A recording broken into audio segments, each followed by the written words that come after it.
Pedro, el apóstol Pedro, el capítulo 1. Veníamos estudiando desde hace 2 domingos atrás. Empezamos por el final, donde hablábamos de aquellos que tienen miopía espiritual. ¿Cuántos de aquí tienen miopía espiritual a veces? Amén, amén, ¿cierto? Eso, no reconstruir los aires. Segunda carta de Pedro, capítulo 1. La semana pasada hablábamos de los 3 primeros componentes que corregían nuestra miopía espiritual. ¿Recuerdan qué es miopía? ¿Qué es miopía? La incapacidad de ver a gran distancia.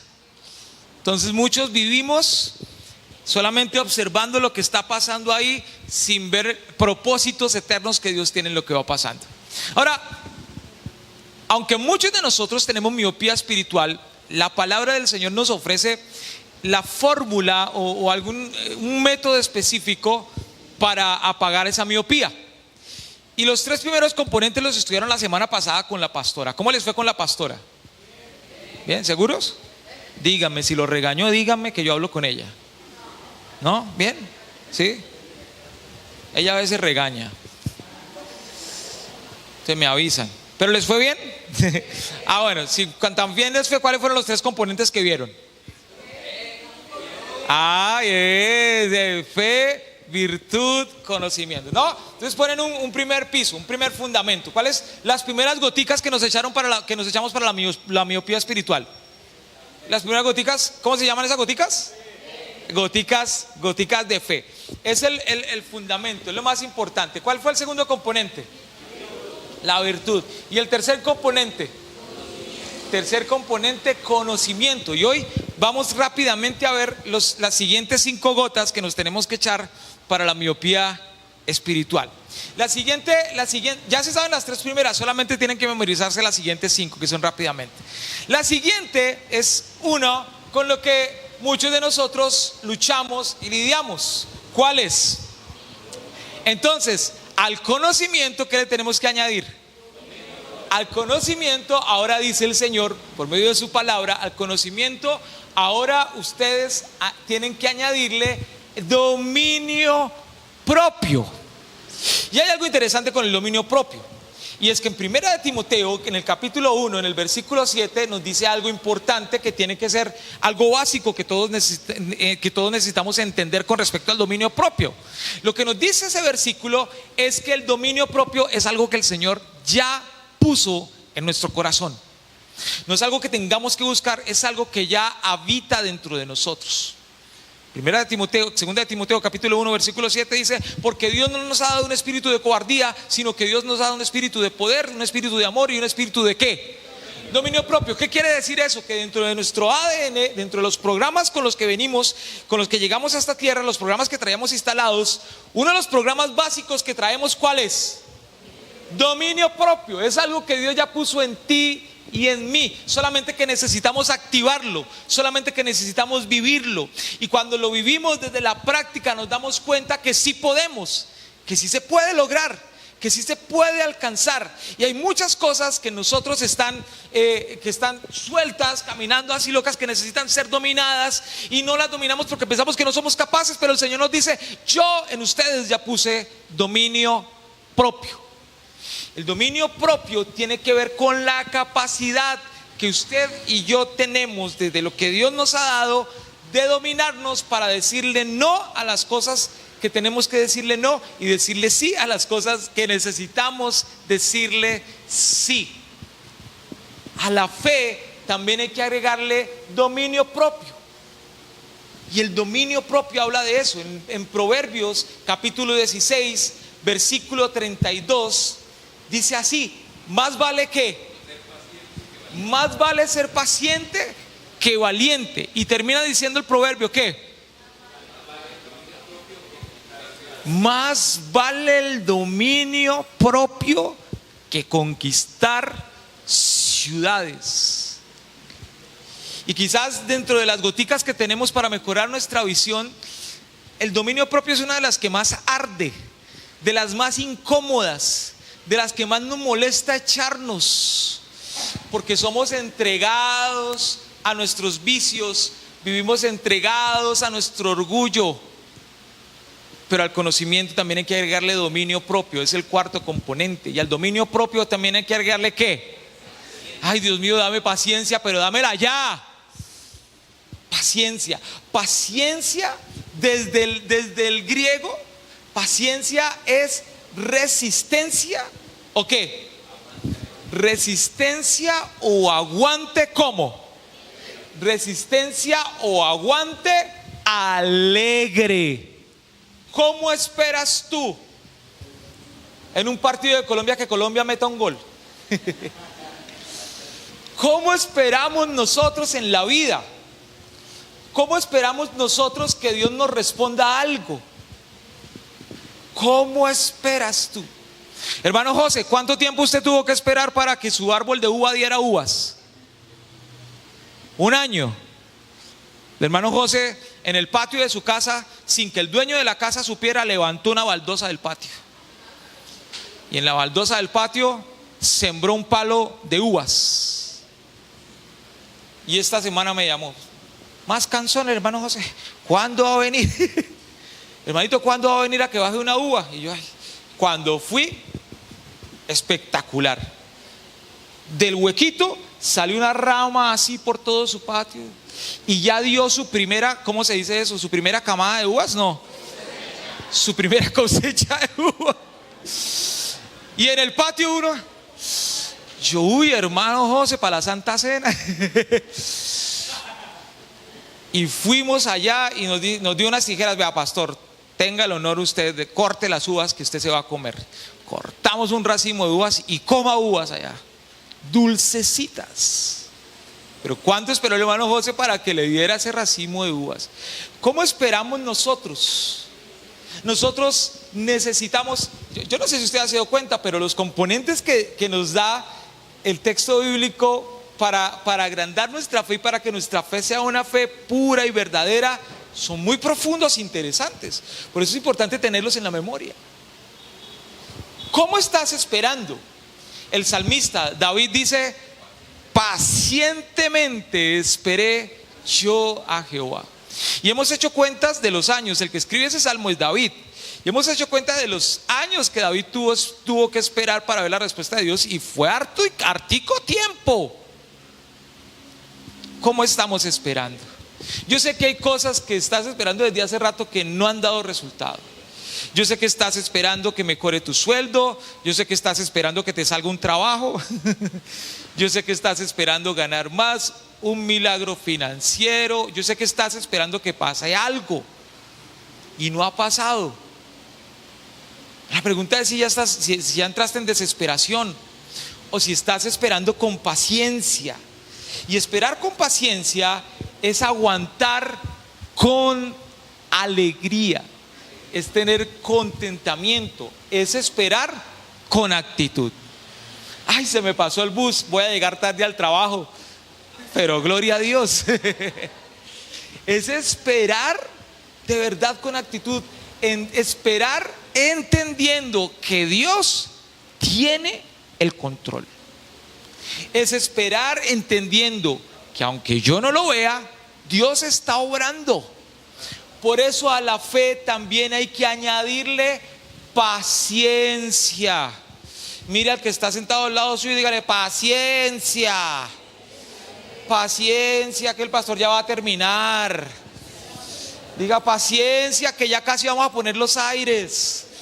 Paciencia, que ya casi vamos a construir. Paciencia, paciencia. Entonces al dominio propio le añadimos ¿qué? Listo. Entonces, ¿de dónde empezamos? Empezamos a la fe. ¿A la fe qué le añadimos? ¿A la virtud qué le añadimos? ¿Al conocimiento qué le añadimos? ¿Al dominio propio qué le añadimos?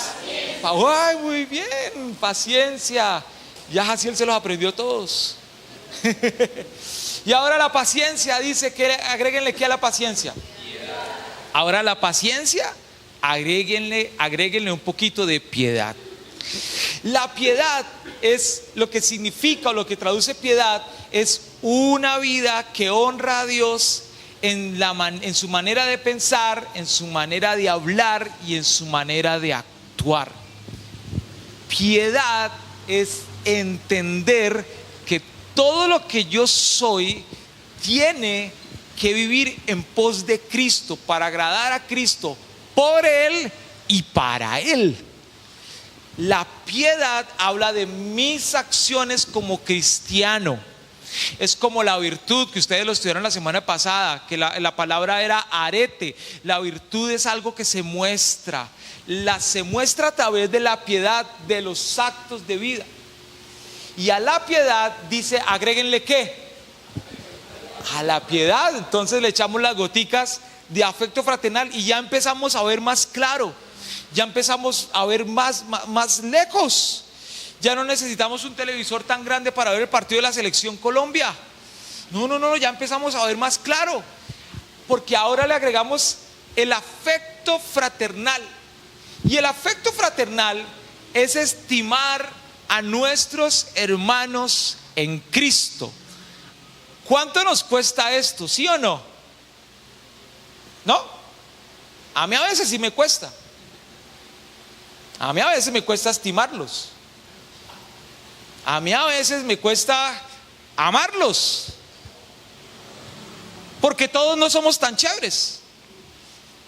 Así como algunos hermanos me aman aquí profundamente, hay otros hermanos que les cuesta un poquito amarme, como me aman otros. Y así me pasa a mí con ustedes. Ahora, ¿el pastor es un hipócrita entonces porque a mí siempre me saluda con una sonrisa? No, no soy hipócrita. Es porque yo he tomado la decisión de amarlo, aunque usted a veces no piense como yo, aunque usted a veces no crea lo que yo creo, aunque usted a veces se me quede dormido en la enseñanza, aunque usted a veces me bostece en la enseñanza. Hay unos hermanos tan descarados que ya no solamente bostezan, sino que hacen el sonido del bostezo y todo. Esta mañana en el ayuno salieron como 2, 3 bostezados. Pero el afecto fraternal es entender que yo estoy llamado a estimar a la familia de la fe, estimar a mis hermanos en Cristo. Fíjese rápidamente, acompáñeme a Efesios en el capítulo 4, en el versículo 2.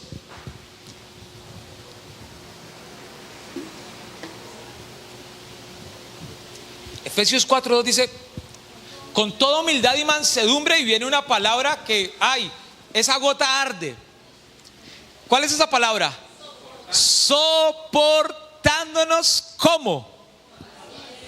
Fíjese cómo se conecta con Pedro, cómo Pablo se conecta con Pedro a través de lo que Dios quiere llevar a entender su iglesia. Soportándonos con paciencia unos a otros, ¿en qué? Porque es lo único que nos va a llevar a soportarnos con paciencia los unos a otros. Aunque no te saluden, aunque te sientas ignorado, aunque el hermanito te haga el feo, aunque haya miradas odiosas, tu llamado es amar con amor fraterno a tu hermano. ¿Tú estás perdiendo? No. El que está perdiendo es la otra persona que no está tomando la decisión de amarte. Pero al obedecer, tú estás ganando, aunque sea incómodo para ti. Entonces ese componente que hay que agregarle también a la fe es muy importante: el amor fraternal. Y si tú eres de los que sientes de que saludan a todos y a ti no te saludan, yo te desafío a que vayas y saludes. Y saluda más efusivamente al que no te saluda. Pero no es que me va a hacer el feo, pues que te haga el feo. Pero tú estás decidiendo obedecer a Dios, y Dios se va a encargar del que te hace el feo, convertirlo en un feo. Dios se va a encargar de esa persona, pero tú decides obedecer. Tú decides caminar en la palabra. Y vamos al siguiente componente. Vamos terminando. Al afecto fraternal. Entonces, repasemos. Todo empieza ¿por qué? Por la fe. A la fe le agregamos a la virtud, al conocimiento, al dominio propio, a la paciencia, piedad. Y a la piedad, afecto fraternal. Vamos a hacer un ejercicio acá. Voltea a ver a alguien que lo haya saludado y ahí después hágale así. Exprese un afecto fraternal. ¿Cómo estás? Bien, me alegra verte. ¿Ya? ¿Se afectaron fraternalmente?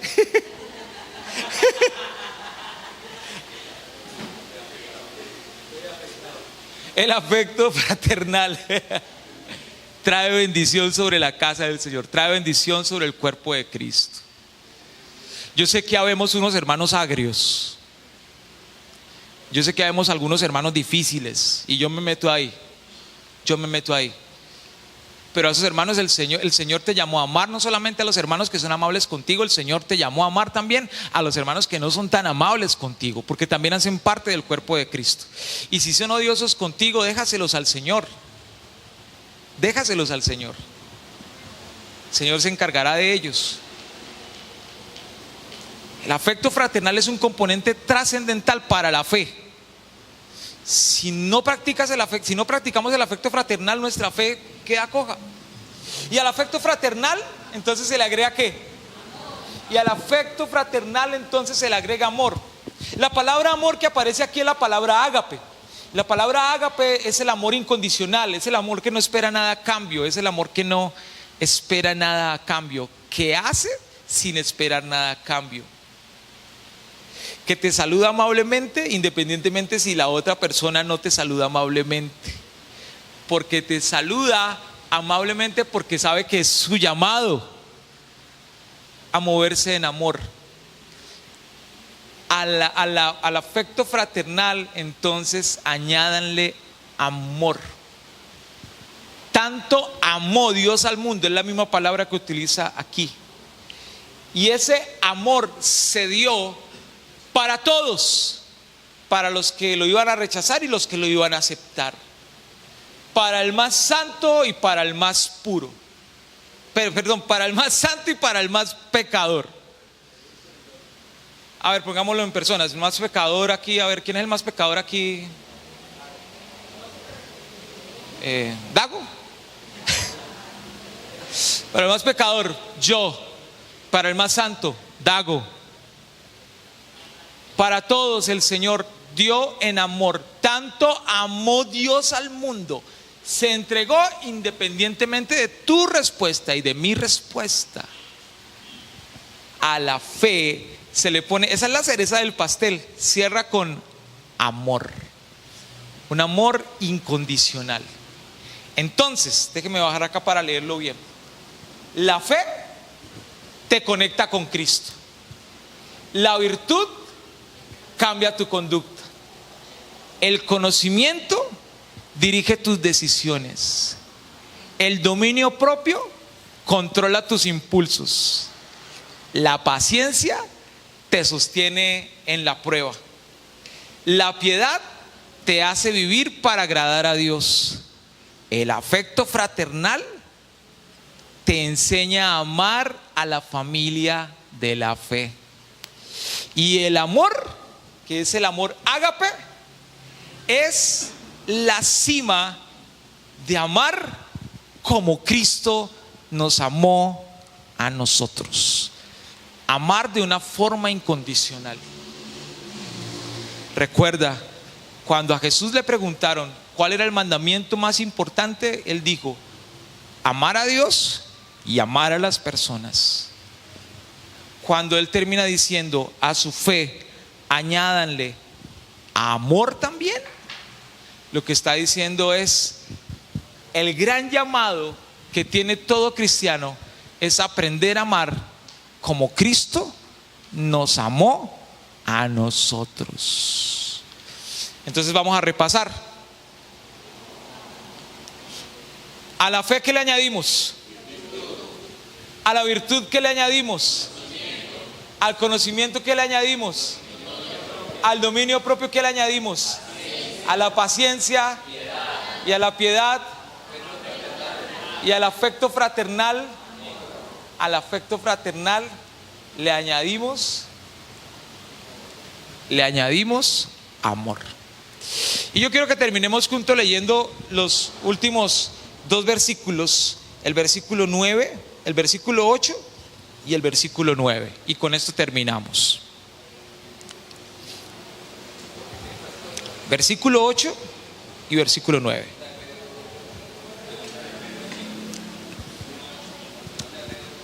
Léalo conmigo, por favor. 1, 2, 3. Porque si estas cosas están en nosotros y no nos dejarán estar ociosos ni sin fruto en cuanto al conocimiento de nuestro Señor Jesucristo. Ojo, primer llamado para terminar. Conocer a Cristo, que creo que por eso es que tú estás aquí, es un acto que tiene que producir frutos. Si no, no lo estás conociendo de verdad. Ahora, estos componentes de los que acabamos de hablar y tocar aquí son los únicos componentes que harán, según el texto bíblico, que no nos quedemos sin frutos y ociosos ahí quietos con respecto al conocimiento de nuestro Señor Jesucristo. Entonces, si todas estas cosas están en nosotros, pero además de estar en nosotros, ¿qué? Abundan. Tú puedes tener paciencia o puedes tener mucha paciencia. Tú puedes tener amor y decir, Dios le bendiga, hermano. O puedes tener amor y decir, mi hermano, déjeme darle un abrazo, Dios me lo bendiga, qué alegría que esté en la casa del Señor. Qué bueno verle, ganó Colombia, ¿no? Ganó Colombia. Tú puedes tener fe como un grano de mostaza. Eso lo dice el Señor. Tú lo dirías a esa manera. Tú puedes tener una fe o tú puedes tener una grande fe. Tú puedes hacer que eso abunde en tu vida.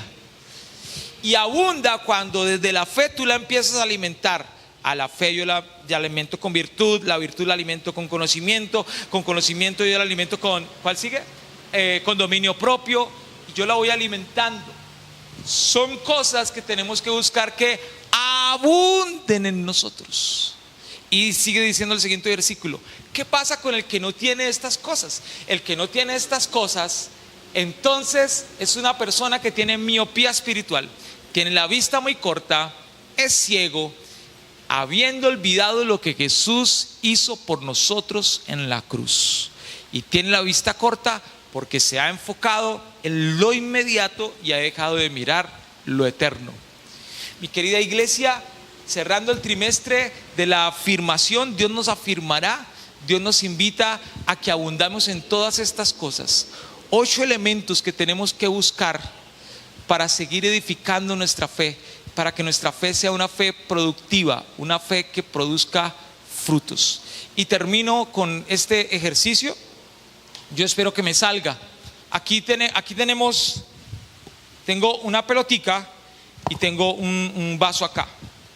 Ahora, a veces esto es nuestra vida, las situaciones, y nosotros estamos dentro de todas esas situaciones.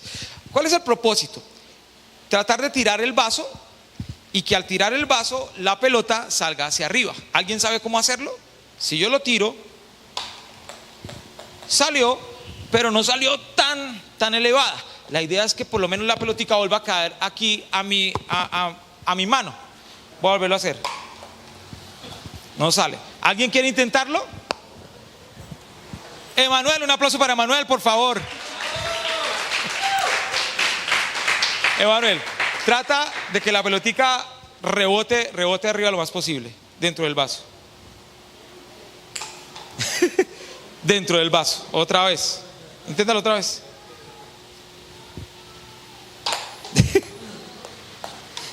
Otra vez inténtalo. ¿Alguien, bueno, hay otra persona que lo quiere intentar? Que sepa cómo hacerlo. Sale hacia el otro lado. ¿Me la pasas, Manuel, por favor? Un aplauso para Manuel, que lo volverá a intentar. No, mentira. No, yo lo hago, tranquilo.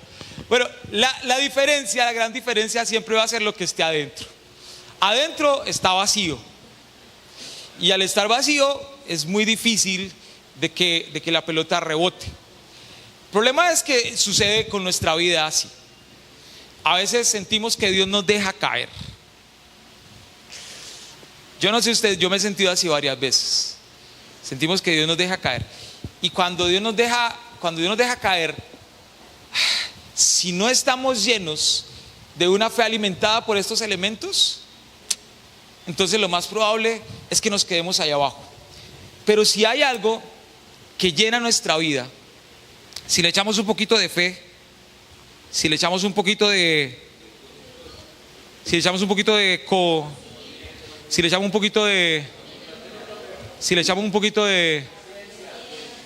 ¿y qué más?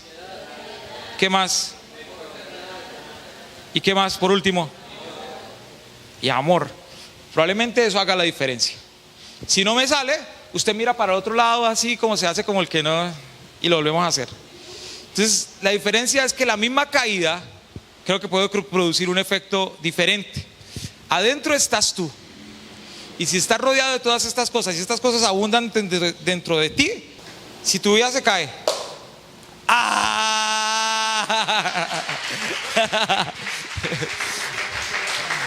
la gran diferencia siempre lo va a hacer lo que haya dentro de tu vida. Ponte de pie, por favor. Puede que la vida te quiebre, que sientas que la vida se va para el piso, pero si estás lleno correctamente de lo que necesitas estar lleno, entonces eso, por más contraproducente que sea, te disparará hacia arriba. Cierra tus ojos, por favor. Acompáñame a orar. Señor, gracias por este tiempo.